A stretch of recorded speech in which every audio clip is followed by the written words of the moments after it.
What's going on, everyone? Welcome back to the channel. My name is Colton, and in today's video we're going to be taking a look back at all the movies I got to see in April 2025 and ranking them from the worst to the best. This list includes 6 new releases along with 1 re-release that I actually got to see twice, which was pretty awesome, so I decided to keep it on the list even though it wasn't new. So we're going to rank them all. Let's jump right into it and start with number 7, The Woman in the Yard.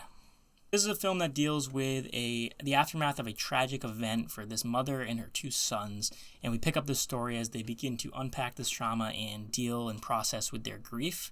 Which, if you just say that, it sounds pretty interesting, and it sounds like a movie that you might want to see, especially when you know it's going to be like this psychological thriller. But The Woman in the Yard does indeed show up, as the title suggests, and we begin to have this thrill take shape. But where it goes ultimately and the journey we take to get there just isn't a very rewarding one, in my opinion. And the ending in particular, without spoiling it, it's one of those movies that's kind of up for interpretation. But personally, I feel like it's pretty straightforwardly bleak, and it just had this dark, deeply irritating message.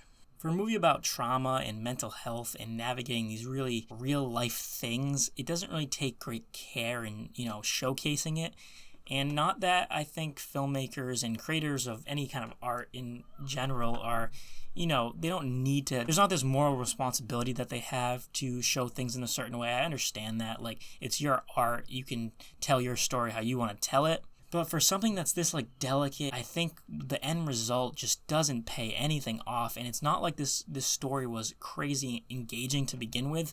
So we have these characters that aren't super intriguing, and we have the horror aspect of it that's not particularly scary. It just ends up being this shell for a very dark message in the end. And that was my biggest issue. And you kind of just walked out of the theater feeling kind of gross and what was the point of all this besides feeling depressed? So ultimately, I gave it just a 1 star. I think it will likely be one of my least favorites of the year. Number 6, a Minecraft movie.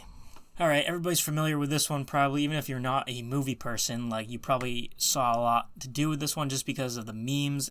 Chicken jockey!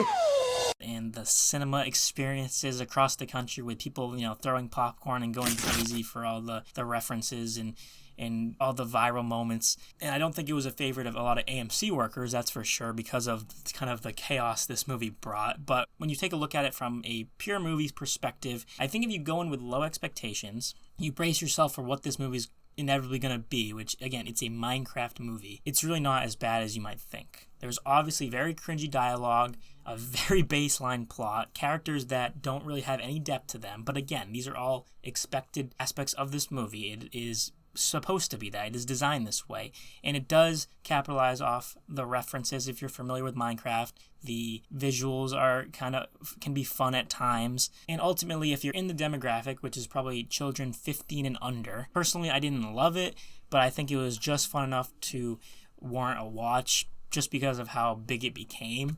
And Jack Black is amazing. He's always hilarious. Pretty much, he's very difficult to dislike in a role. He's virtually always good. And Jason Momoa was actually pretty surprising. I thought his character was going to be a little much, but he was pretty funny. Ultimately, I still couldn't give it higher than a 2-star rating, but if you have kids, or if you just want to check out how stupid this movie can get at times, it's really not that bad.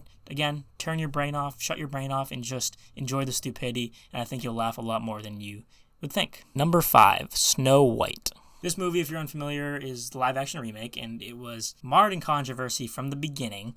Rachel Zegler, Gal Gadot's in it. There was all different controversy surrounding it, years in the making. We don't have to dive into that. Just from the film itself, it's not great, but it's another thing that you kind of gotta recognize who the target audience is. As a 24-year-old guy, I recognize that I am not in that demographic, so I think if you have a child that, again, is under the age of 14, this is probably going to be a big hit for them. It still keeps the basic Snow White story and messages intact. It adds some new things and new elements that are fun. It does feel a little patched together here and there, but I think it did have reshoots, if I'm not mistaken, so it's kind of understandable. And again, if the target audience is mostly kids, I don't always love that cop-out, it's a kid's movie, so it can have bad writing or bad storytelling or whatever. Because we see, Pixar movies and tons of kids movies that are fantastic. The Wild Robot from last year. At the same time, this movie was never going to be one of those. It was never going to be this fantastic film. So ultimately, these Disney live action remakes have been kind of hit or miss. This one leans a little more to a miss for me. I also have to mention the dwarves look very strange. They're kind of uncomfortable to look at first. Kind of get used to it, but fair warning with that one. But again, if you have a young child or have any interest in the old like Disney princess movies and there's this remake option to check out, then you might have enough of a good time with it. Ultimately, I gave it just a 2-star. Number 4, Drop. This is a pretty run-of-the-mill thriller movie. Not a lot to say about this one. I think of all the movies I saw this month, this was the most basic, and I just don't have many comments about it. There is some suspension of disbelief, particularly in the back half. I think anybody that saw this movie will tell you that it gets a little wonky at times. Not like insane, but to an extent where it kind of takes you like out of it for a minute and be like, damn, this is kind of getting a little goofy. But what I really like about this movie is Brandon Sklenar, apologies. I really like his performance in this thing. I think he's a very underrated actor. And I also like movies that are very isolated like this and contained in one location. And we stay in this one restaurant for pretty much the whole film until the end. So I think that's really kind of makes it exciting. And you get to explore this one environment. And I think this does that particularly well. You never feel bored with where you're at. And it really contains itself to that one setting. So I think ultimately, if you like this type of movie, this is a very low risk movie. It's probably going to entertain the majority, the masses, and it does enough to keep you engaged. And ultimately, I think it does what a basic thriller should do. I gave it, for me, 2.5 stars. Number 3, Death of a Unicorn. It's weird because this one comes in at number 3 for me, but I didn't like love it. I think maybe just the list this month was not super strong. It's still pretty funny. Jenna Ortega and Paul Rudd actually have a pretty interesting duo together. I was very skeptical of this movie. I thought it was a little bit out there. It's basically this father and daughter that hit this unicorn and discover its magical properties. It's very out there and unique. But with such a unique concept, it actually kind of works to its advantage, and you don't really know exactly where it's going. It's kind of all over the place, yet still kind of captivating at times throughout. And I think there's some really cool visuals, and I gotta admit, I laughed, I think, more than I thought I was going to. And I think there is a pretty cool message of like how like these like greed and corruption can really get to you, and you gotta recognize, what's morally right, whatever your idea of morally right is. But I think there's some clear right and wrongs in this movie that you're like, damn, I can't believe this character is doing that, but it's very on par. And I think that is kind of fun. They play around with some moral ambiguity with the father character who's doing these things for what he thinks is the right reason, yet it's ultimately Jenna Ortega's character that is the most just in the scenario. And then we kind of have some character arcs and a decent enough ending to be like, all right, this movie was 3 stars, which is what I gave it. Number 2, Warfare. All right, if it wasn't for a certain iconic re-release this month, this would have been number 1, and I would have been comfortable having it number 1. But ultimately, it comes in at number 2. This was a gritty, emotional, visually captivating movie that just absolutely slapped in every department. I really, really enjoyed it. Alex Garland was coming off Civil War, which I saw last year.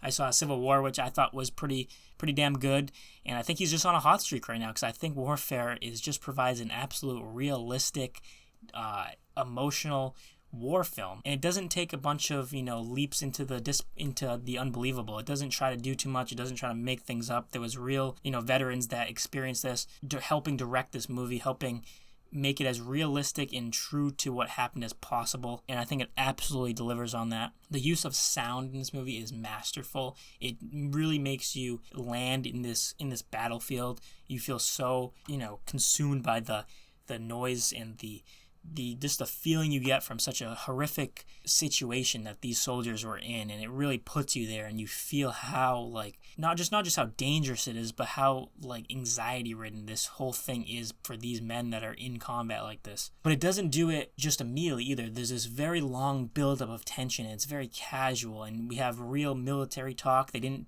really dumb it down for people that aren't really familiar with military lingo, and I think that again works to its advantage because it makes it so real, and you get to see these soldiers and how they talk to each other, how they communicate with different units, and it's just so immersive in that way. It's definitely one of the most realistic war movies I've ever seen.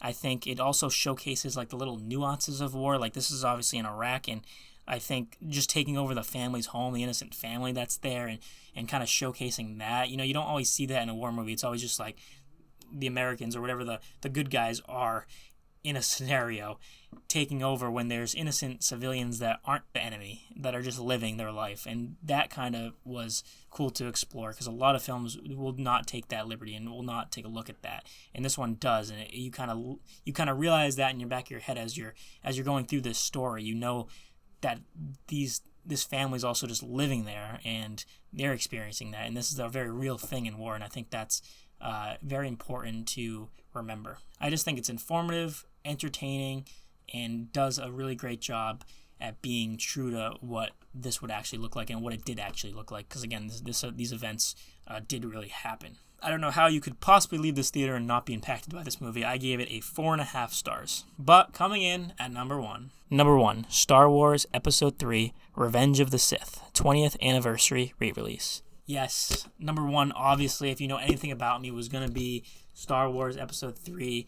The re-release was amazing. We actually got to see it twice. My girlfriend was able to get a private screening for this thing. It was pretty awesome. It was right after my birthday, so it was kind of one of my birthday gifts. It was so enjoyable to see it on the big screen. You know, as my favorite movie of all time, I would have never got to see it in theaters. It released in 2005 when I was 4. So again, this was the only opportunity to get to see it. So we saw it another night in a packed theater, which was equally amazing. I just think the fact that the prequels can be shared among the generation that wasn't able to maybe experience it for the first time back then with a large group of people is really cool.